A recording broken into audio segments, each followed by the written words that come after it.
Hai semuanya, halo halo. Jadi di video kali ini saya akan menjelaskan sedikit mengenai break even point atau yang kita kenal dengan istilah BEP. Oke, jadi di video kali ini saya akan menjelaskan sedikit mengenai BEP, tetapi saya akan memperkenalkan diri saya terlebih dahulu, baru saya akan menjelaskan mengenai pengertian BEP, dilanjutkan dengan elemen penyusun BEP, lalu tujuan beserta manfaat dari BEP, serta contoh perhitungan dari BEP. Oke, jadi sebelumnya perkenalkan nama saya Julia, NPM saya 2142112. Jadi saya dari kelas 3 KMA Universitas Internasional Batam dari Prodi Akuntansi. Jadi saya ini sedang memenuhi salah satu tugas mata kuliah akuntansi biaya dan manajemen anggaran biaya.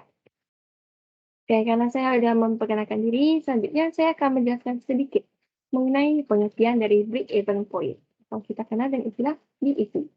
Jadi BEP ini adalah titik keseimbangan yang merupakan hasil dari pendapatan dan modal yang kita keluarkan, sehingga tidak terjadi kerugian ataupun keuntungan. Jadi BEP ini bisa kita bilang ya sebagai titik impas, titik seimbangnya.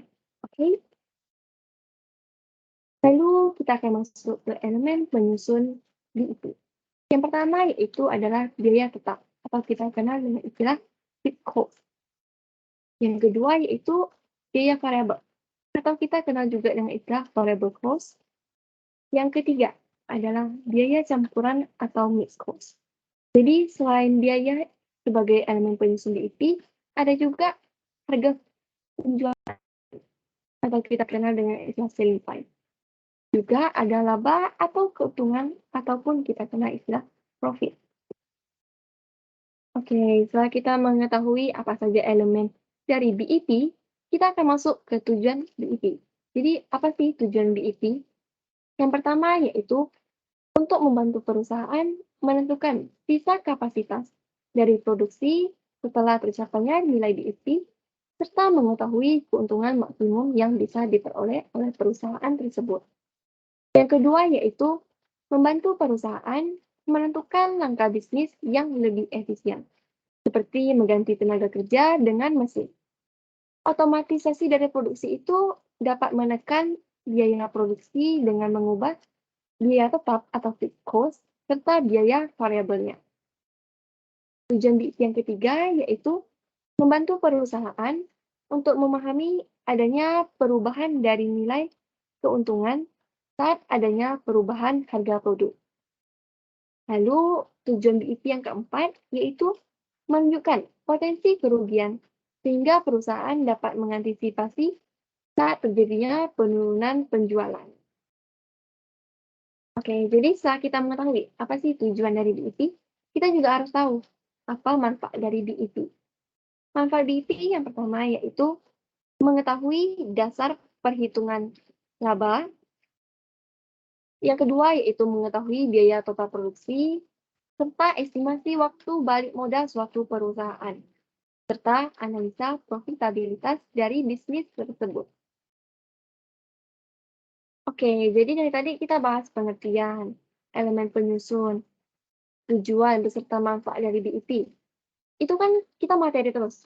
Jadi gimana sih perhitungan dari BEP? Kita akan masuk ke contoh perhitungannya. Jadi misalkan gini ya, kita dapat informasi mengenai salesnya, yaitu sebesar 150 juta rupiah. Lalu ada fixed cost sebesar 80 juta rupiah. Dan kita diberitahu, diinformasikan, contribution margin kita itu sebesar 30%. Jadi gimana sih kita menghitung BEP in sales-nya? Jadi rumus BEP in sales kalian perlu ketahui, yaitu fixed cost kalian bagikan dengan contribution margin. Jadi seperti yang di awal dibilang soal, fixed cost kita itu 80 juta rupiah.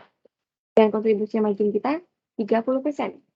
Otomatis kita ya 80 juta rupiah itu kita bagikan dengan 30%. Dan itu kalau kalian cari, itu pasti hasilnya berkoma.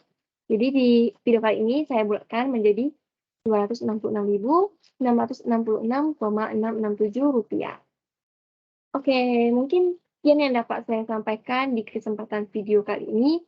Semoga yang saya sampaikan bisa bermanfaat dan bisa dimengerti. Saya akhiri dengan sampai jumpa dan terima kasih di next video. Bye bye.